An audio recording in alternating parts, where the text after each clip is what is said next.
उत्तर पूर्वी दिल्ली के पटपड़गंज स्थित नगर निगम मुख्यालय में सदन की बैठक उस समय हंगामे की भेंट चढ़ गई जब विपक्ष ने भ्रष्टाचार के मुद्दे को लेकर कार्रवाई न करने पर हंगामा शुरू कर दिया, जिसके बाद सदन की बैठक को स्थगित किया गया। इस मुद्दे को लेकर विपक्ष के पार्षद मेयर के कमरे के बाहर बैठ गए और नारेबाजी करते हुए जमकर मेयर के रूम के सामने हंगामा किया। विपक्ष के नेता मनोज त्यागी ने आरोप लगाते हुए कहा कि निगम के अधिकारी भ्रष्टाचार में लिप्त हैं। पकड़े जाने के बाद भी उनके ऊपर कोई कार्रवाई नहीं होती है। देखिए हमारी एक खास रिपोर्ट। एक जेई को दूसरे वार्ड में रिश्वत लेते हुए पकड़ा गया। उसका नाम था मनोज सिंघल और कमिश्नर महोदय की नॉलेज में आ चुका है। हमें उसको टर्मिनेशन चाहिए,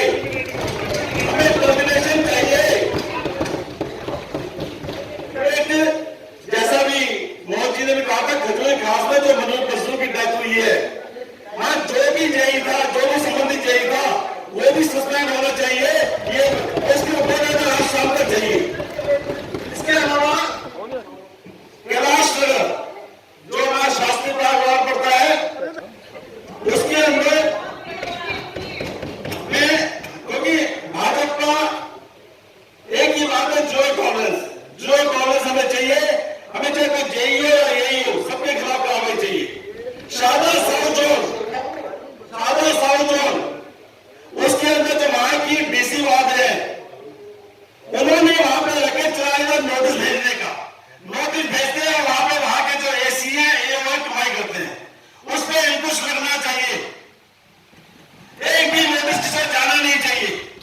उसके अलावा वहां पे कागजों में मैंने आपके संज्ञान में लेके आया था, कागजों में दिखाया कि 14 सीलिंग हुई, 3 सीलिंग तो की गई, जिसका रिकॉर्ड मैंने आपको दिया, वो कागजों में नहीं दिखाया गया। पैसे लेके खोल दिया गया, जिसमें डीसी का साइन है, एसी का साइन है, डीसी के खिलाफ कड़ी कार्रवाई होनी चाहिए। देखिए, हम तो 4 प्रस्ताव पे चर्चा करना चाहते थे। सबसे पहला प्रस्ताव चौहान बांगर गली नंबर 3 सीलमपुर के अंदर जो मंदिर की जमीन बिकी और उस पे एमसीडी द्वारा नक्शा पास कर दिया गया, जो बिल्डर माफियाओं के लिए बिल्डिंग बनाने के लिए पास करवाया। हमारा सबसे पहला उस प्रस्ताव पे चर्चा कराने का था कि आखिर मंदिर की जमीन बिकी कैसे और उस पे एमसीडी ने नक्शा पास किया कैसे। दूसरा हमारा मुद्दा था अवैध निर्माण, जिसपे ईडीएमसी में तमाम जेई निरंकुश हो चुके हैं। कल इसी कड़ी में 37वीं वार्ड के जो कि शादरा उत्तरी क्षेत्र के चेयरमैन का वार्ड है, उसके अंदर एक जेई पैसे मांगता हुआ पकड़ा गया और फोटो खींच रहा था बिल्डिंग की, ब्लैकमेल करने का प्रयास कर रहा था। उसको अभी तक ना सस्पेंड किया गया ना निलंबित किया गया, उसको सिर्फ ट्रांसफर करके छोड़ दिया गया। तीसरा उसी कड़ी में मामला था 37वीं वार्ड का, जहां पे 4-4 हजार गज की संपत्तियों का अवैध निर्माण हो रहा है, वो भी इंडस्ट्रियल लैंड के ऊपर, जिसका लैंड यूज चेंज नहीं कराया गया। करोड़ों रुपए का revenue loss Bharatiya Janata party EDMC को कर रही है, उसका मुद्दा था।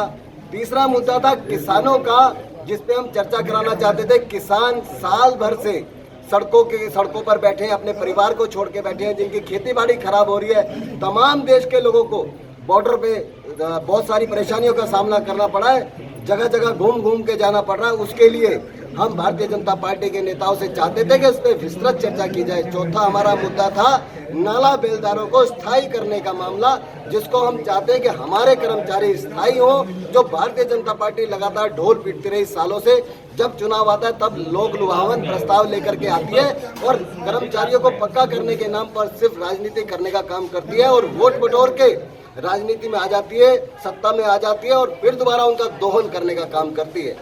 आज हमारे 4 प्रस्ताव थे, जिस पर स्टैंडिंग कमेटी चेयरमैन भरभरा उठे, नेता सदन भरभरा उठे और उन्होंने गुस्से में हमारी बहन, छोटी बहन विमलेश, जिसके सिर पे बहुत भारी चोट लगी है, और हमारी बहन रेखा त्यागी जी, मोहिनी जिनवाल जी, अनीता जी, साथ में हमारे साथी पार्षद है विजय कुमार जी। देखिए, इनकी उंगली के अंदर एक महिला पार्षद द्वारा किस तरीके से नोचा गया है, ये साफ दर्शाता है कि भारतीय जनता पार्टी की मंशा सदन के अंदर चर्चा कराने की नहीं है, बल्कि वो सिर्फ सदन को भंग करने का काम चाहते हैं, सदन को शोर शराबे में खत्म करना चाहते हैं, ताकि वो अपने भ्रष्टाचार के जितने भी मामले हैं, जितने भी मुद्दे हैं, उन तमाम चीजों को पास कर सके